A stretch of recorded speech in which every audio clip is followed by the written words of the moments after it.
ఏం తమ్ముడు చూస్తున్నాను. ఆ రోజు కమ్మరాజ్యంలో కడపరెడ్డి టైంలో మాట్లాడాలనుకున్నాం, తర్వాత లక్ష్మీ ఎన్టీఆర్ లో మాట్లాడాలనుకున్నాం. కానీ ఇప్పుడు చూస్తున్నాను వ్యూహం ట్రైలర్ చూస్తాను. ఏం తమాషాగా ఉందా మీకు? ఆ రాజకీయ అనుభవం లేదు మీకు. ఏ రకంగా నా మీద సినిమా తీస్తారు? మీరు నేను ఎప్పుడైనా కలిసామా? మీకు నాకేమైనా గొడవలు ఉన్నాయా? ఎందుకు నన్ను అంత నెగిటివ్ గా చిత్రీకరిస్తున్నారు? మీ ఉద్దేశం ఏంటి? ఇప్పుడు చంద్రబాబు గారు, నా పాయింట్ ఏంటంటే, ఇప్పుడు నేను పాలిటీషియన్ కాదు, నేను రాజకీయ నాయకుడు, నేను ఒక ఫిల్మ్ మేకర్, ఒక మామూలు సిటిజన్ ఆంధ్రప్రదేశ్ స్టేట్ లో. సో మిమ్మల్ని కలవలేదు కాబట్టి మిమ్మల్ని కలవాల్సిన అవసరం లేదు కదా. మీరు ఒక పొలిటికల్ లీడరు, 40 years ఎక్స్పీరియన్స్ ఉంది, 3 సార్లు సీఎం చేశారు, సెల్ ఫోన్ మీరే తెచ్చారు, అరేబియా మా సముద్రం కూడా తీసుకురావడానికి ట్రై చేసి మధ్యలో ఎక్కడ అవ్వలేదు. ఇలాంటి రకరకాల హైదరాబాద్ ఇలాంటి కంట్రీ సిటీ లేదు మీరు లేకపోతే. కానీ ఇవన్నీ మీరు చెప్తున్నారు, పాయింట్ 1. దీంతో పాటు ఇంకా ఏమేమి చేశారు ప్రజలు అందరికీ తెలిసిన ఉన్నాయి. మీరు ఎన్టీ రామారావు మీరు ఇప్పుడు ఎలా పొడిచారు, అది ఎలా చేసి ఎన్నో ఉన్నాయి. వాటన్నిటి నుంచి వచ్చిన నా ఇంప్రెషన్ తోటి ఈ సినిమా చేస్తున్నారు. అప్పుడు మీరు ప్రజల్లో ఏం చేస్తున్నారో తెలిసిన నాలెడ్జ్ కి నేను మిమ్మల్ని పర్సనల్ కలిసి నేను మాట్లాడి దాని మీద వచ్చి దాని మీద తీయడం కలిసిన అది నా పాయింట్.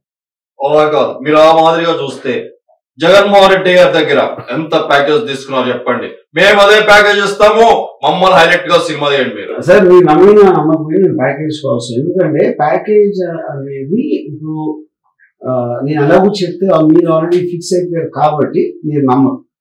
ఓకే, కానీ మీరు ఎంత పెద్ద ప్యాకేజ్ ఇచ్చినా, ఒకవేళ జగన్ గారు ఇచ్చారు అనుకున్నా తీరం. ఎందుకంటే ఎన్టీ రామారావు ఎందుకు తీయగా నామాన్ని తీయట్లేదు.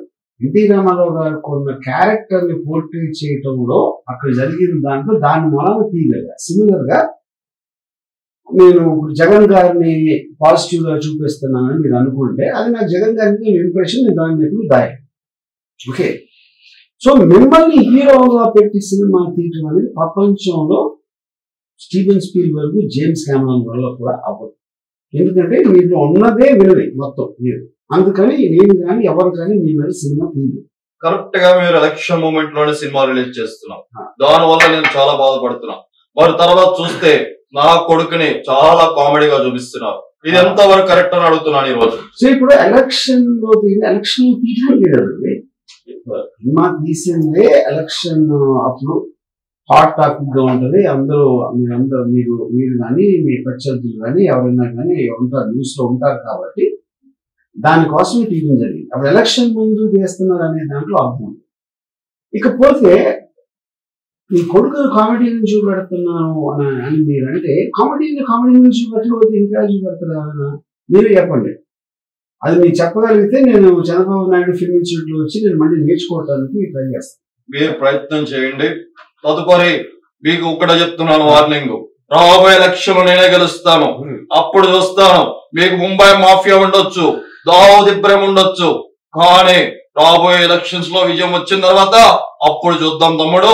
అప్పటి వరకు నేంటో చూపిస్తాను. ఏం చూస్తారు అయ్యారు అనుకుందాం, ఏం చేస్తారు అప్పుడు? అంటే ఏదో చేసేసి మీ గ్యాంగ్ తీసుకొస్తారా, లేకపోతే మీకున్న పోలీస్ వ్యవస్థని మీ నౌకర్లాగా వాడుకుని ఏమన్నా చేస్తారా? అది కూడా చెప్పండి.